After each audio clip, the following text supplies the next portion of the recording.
You see him? Oh, chickens, he's flying. There, look. See, like, you'll have little spaces, like, and they'll be able to crawl inside here and lay little eggs in it then, inside it.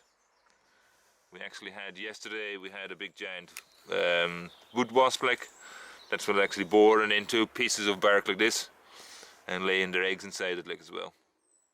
Along the water's edge, water reeds, you just get a good bundle like that.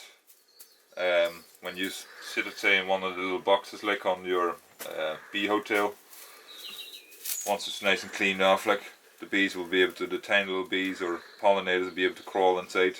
Yeah. Inside.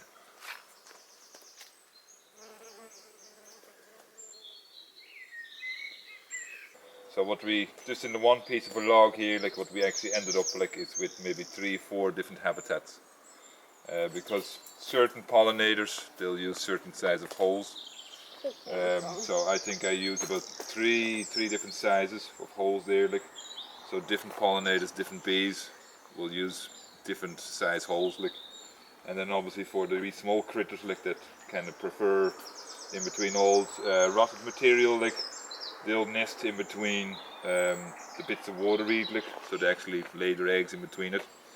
But you have to make sure, like, when you're positioning them, like, make sure they're always really dry, like, because obviously you don't want to get the rain hitting it.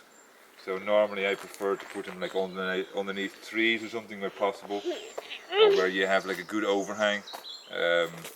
You get a lot of these little bee homes, like, when they're just tiny little wooden blocks and there's no overhang at all. So when the rain hits it, it can actually go into the hole. You don't want that at all. Like, you want to make sure it's always dry.